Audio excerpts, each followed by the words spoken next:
விபத்தில் உயிரிழந்த வடமாநில தொழிலாளிக்கு இழப்பீடு வழங்க வலியுறுத்தி சக தொழிலாளர்கள் போராட்டத்தில் ஈடுபட்டிருக்காங்க.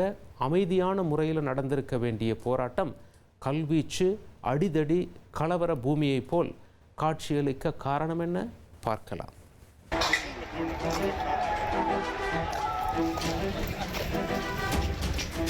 திருவள்ளூர் மாவட்டம் காட்டுப்பள்ளியில் உள்ள L&T கப்பல் கட்டும் நிறுவனத்தின் தொழிலாளர் குடியிருப்பு பகுதி பதற்றத்தின் பிடியில் சிக்கிக் கொண்டிருந்தது.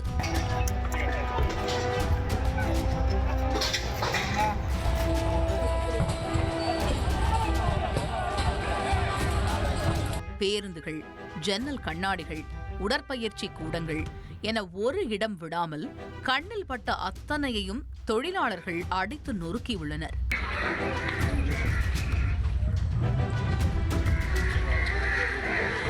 இதெல்லாம் போதாத குறைக்கு சமரசம் பேச வந்த காக்கி யூனிஃபார்மையும் கல்லால் ஓட ஓட விரட்டி அடித்துள்ளனர்.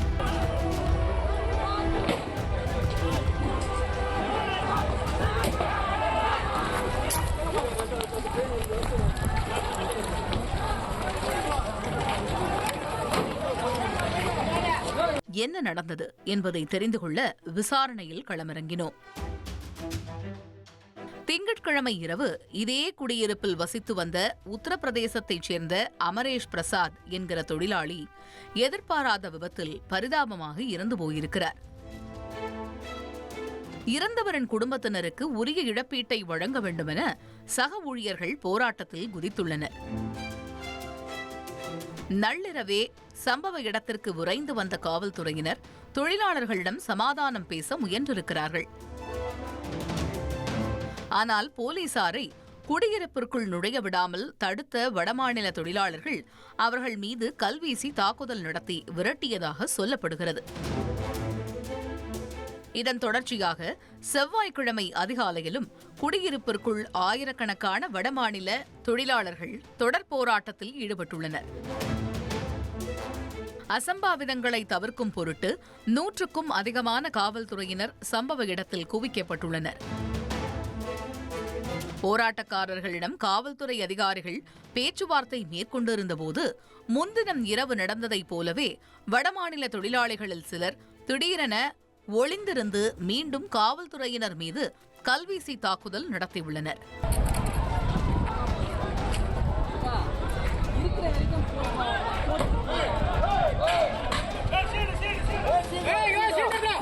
இதனைத் தொடர்ந்து அங்கு பெரும் பதற்றமான சூழல் உருவாகி இருக்கிறது. வடமாநில தொழிலாளர்களின் பல்முனை கல்வீச்சு தாக்குதலில் 20க்கும் மேற்பட்ட போலீசாருக்கு காயம் ஏற்பட்டிருக்கிறது.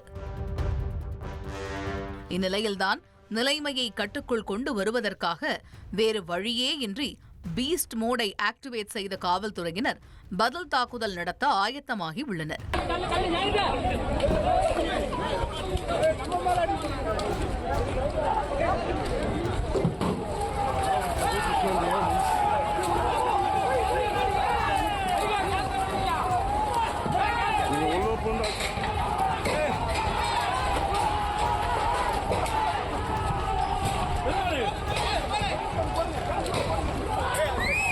கண்ணீர் புகைகுண்டுகளை வீசி கூட்டத்தை கலைத்த காவல்துறையினர் அதன் பிறகு ரிஸ்க் எடுத்து குடியிருப்பு பகுதிக்குள் நுழைந்த போலீசார் 50க்கும் மேற்பட்ட வடமாநில தொழிலாளர்களை அதிரடியாக கைது செய்து நிலைமையை கட்டுக்குள் கொண்டு வந்திருக்கிறார்கள்.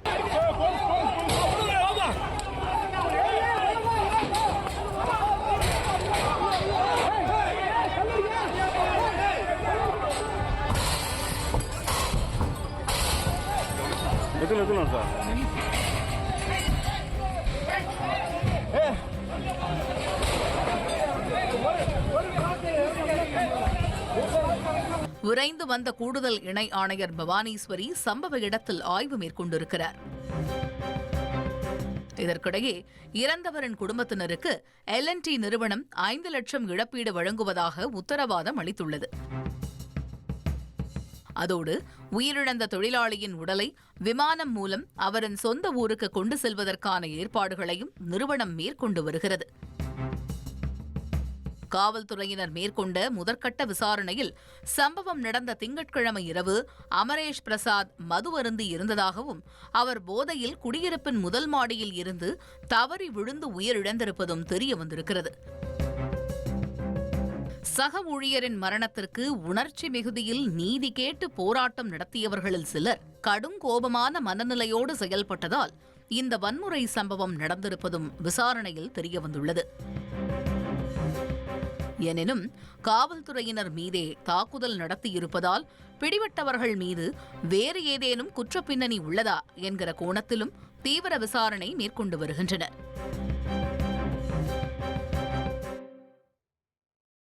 தர்மபுரி மாவட்டம் அரூர் அருகே அரசு தொடக்கப் பள்ளியில் மாணவர்களை கை கால்களை அமுக்கிவிட சொல்லி தலைமை ஆசிரியர் பெஞ்ச் மீது படுத்து உறங்கும் வீடியோ வெளியாகி அதிர்ச்சியை ஏற்படுத்தியுள்ளது.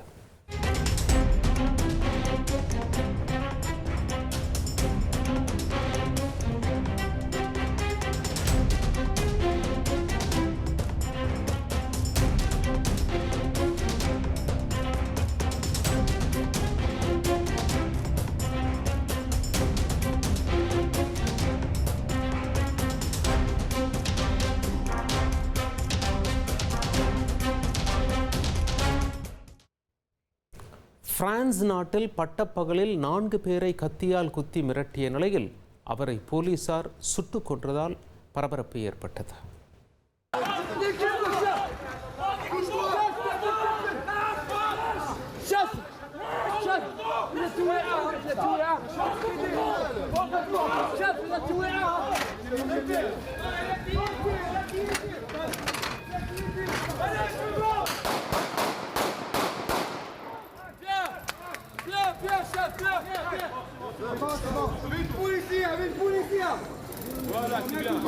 C'est bien fait.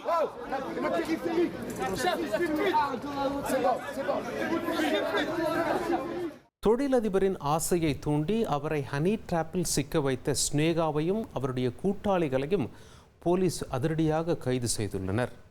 அறை எண் 306 நடந்த கிரைம் ஸ்டோரியின் அப்டேட் இது. திருமணமான நபரை காதலிப்பதாக நம்ப வைத்து அதன் பிறகு அவரை ஹனி டிராப்பில் சிக்க வைக்கும் வில்லி கதாபாத்திரத்தை பச்சைக்கிளி முத்துச்சரம் திரைப்படத்தில் இயக்குனர் கௌதம் மேனன் காட்டியிருப்பார். இதே போன்று சென்னையைச் சேர்ந்த தொழிலதிபரை ஹனி டிராப்பில் சிக்க வைத்து அவரை கடத்திச் சென்று பணம் பறித்த கும்பலைதான் தற்போது போலீசார் அதிரடியாக கைது செய்துள்ளனர். இந்த உண்மை சம்பவத்தில் ஈடுபட்ட ஹனி டிராப் ராணியின் பெயர் ஸ்னேகா. 28 வயதாகிறது. இவருடைய சில்மிஷ வலையில் தொழிலதிபர் சிக்கியது எப்படி என்பதை தெரிந்து கொள்ள விசாரணையில் களமிறங்கினோம். சென்னை ஜாஃபர்கான் பேட்டை பகுதியைச் சேர்ந்த 36 வயதான தொழிலதிபருக்கு முகநூல் மூலம் ஸ்னேகாவின் நட்பு கிடைத்துள்ளது. அந்த இளம் பெண் தொழிலதிபரின் ப்ரொஃபைல் பிக்சரை பார்த்ததும் நீங்க ரொம்ப ஹேண்ட்ஸமா இருக்கீங்க என்று மெல்ல மெல்ல அவர் மீதான ஆர்வத்தை வெளிப்படுத்தி உள்ளார். ஆரம்பத்தில் குட் மார்னிங், என்ன பண்றீங்க போன்ற நலம் விசாரிப்புகளோடு தொடங்கிய உரையாடல்கள் அதன் பிறகு போனே சூடேறும் அளவிற்கு ஆபாச சாட்டிங்காக மாறி உள்ளது. இந்த சூழலில்தான் சில நாட்களுக்கு முன்பு இருவரும் வடபழனியில் உள்ள பிரபல மாலில் சந்தித்து அங்குள்ள ரெஸ்டாரண்டில் ஒன்றாக உணவருந்தி உள்ளனர். அப்போது ஸ்னேகா தொழிலதிபரிடம் சரக்கடிக்கலாமா என்று சிறிதும் தயக்கமின்றி கேட்டுள்ளார். இதன் தொடர்ச்சியாக அரும்பாக்கத்தில் உள்ள நட்சத்திர ஹோட்டலின் அறை எண் 306 கதவு திறக்கப்பட்டிருக்கிறது. சொர்க்கத்தில் காலடி எடுத்து வைப்பதை போன்ற பில்டப்போடு வலது காலை எடுத்து வைத்து நுழைந்த தொழிலதிபர் அன்று இரவு ஸ்னேகாவோடு விடிய விடிய மது அருந்தி உள்ளார். நள்ளிரவு 2 மணி அளவில் திடீரென அந்த அறையின் கதவுகள் வேகமாக தட்டப்பட்டிருக்கின்றன. ரூம் சர்வீஸாக இருக்குமோ, கண்ட நேரத்தில் வந்து கடுப்பேத்திட்டு என்று திட்டிக்கொண்டே தொழிலதிபர் சென்று கதவை திறக்க உள்ளே 2 மர்ம நபர்கள் அத்துமீறி நுழைந்துள்ளனர்.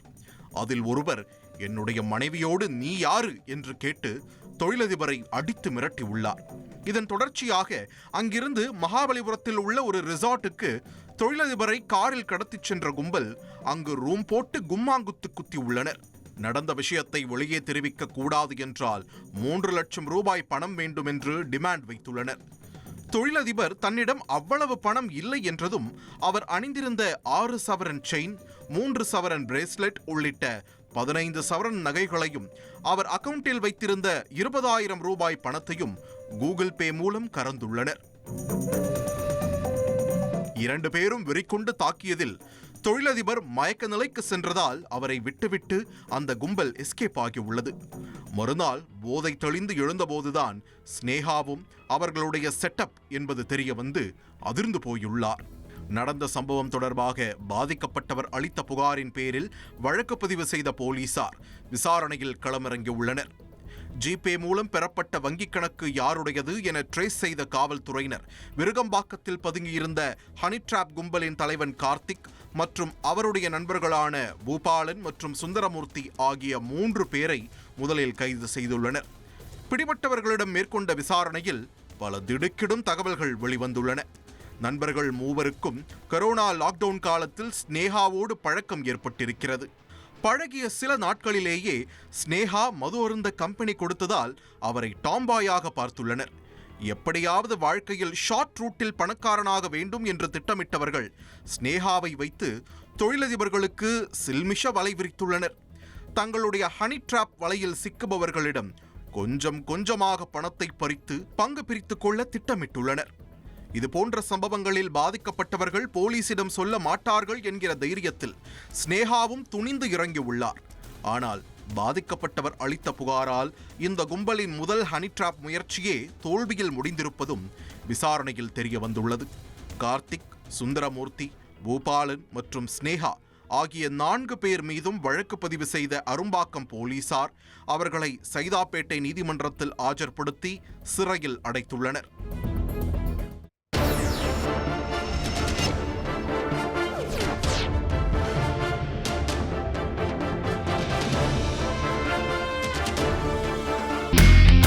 இனி செல்லும் இடமெல்லாம் செய்தி.